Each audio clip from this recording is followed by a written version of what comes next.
Ang wika ay higit pa sa salita. Ito ay ating pagkakakilanlan. Sa ating bansa, may iba't ibang wika at dialekto. Ngunit kabila ng pagkakaiba, Tagalog ang napiling batayan ng wikang pambansa ng Pilipino. Pero ngayon, mas madalas nating naririnig ang banyagang wika. Maraming kabataan nakakalimot sa sariling wika. Unti-unti nawawala ang koneksyon sa ating kultura at kasaysayan.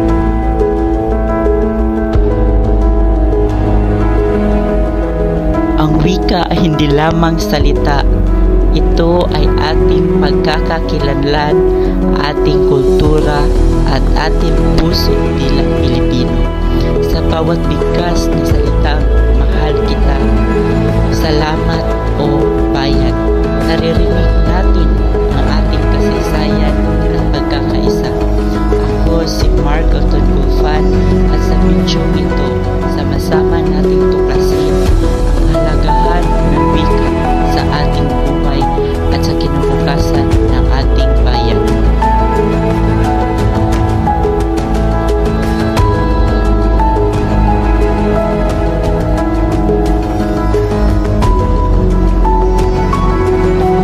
Ang advokasiyang pangwika ay isang kilusan o layunin upang itaguyod, pangalagaan at paunlarin ang wikang Pilipino at iba pang katutubong wika sa bansa. Layunin nitong palaganapin ang paggamit ng sariling wika sa edukasyon, pamahalaan, media at sa pang-araw-araw na komunikasyon.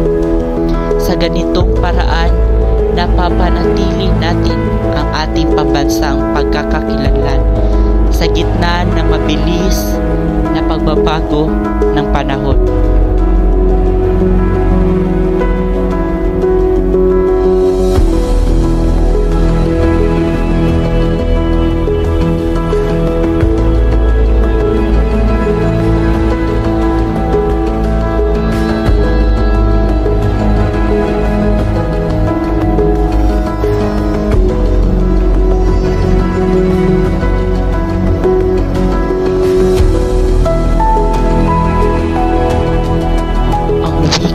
Ay tulay ng pag-uunawaan sa pamamagitan ng wikang Pilipino.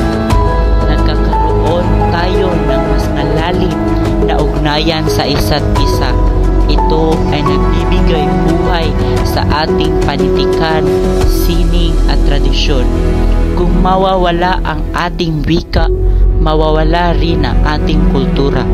Kaya't ang pagtataguyod sa wikang Filipino ay pagtataguyod din sa ating pagka-Pilipino.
Sa malaking hamon ang wikang Pilipino. Maraming kabataan ang mas komportableng gumamit ng wikang Ingles. Unti-unting nabawasan ang pagpapahalaga sa sariling wika, lalo na sa digital na mundo. Ngunit tandaan, hindi kailangan iwan ang Ingles o iba pang wika. Ang mahalaga ay huwag nating kalimutan at ipagmalaki ang sarili nating wika.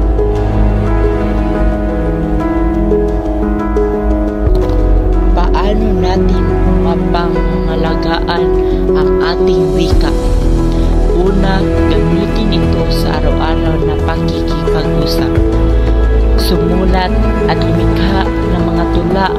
talata at vlog sa wikang Pilipino. Hikayatin ang paggamit ng Pilipino sa paaralan o opisina.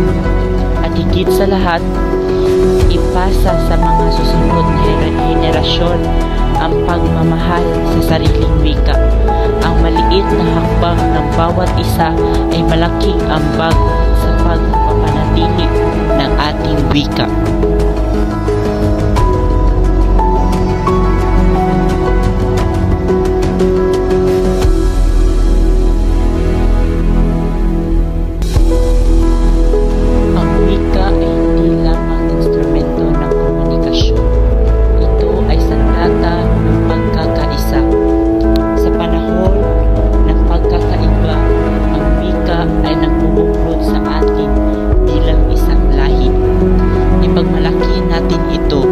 Itaguyod natin ito sapagkat sa wika naroroon ang ating damdamin.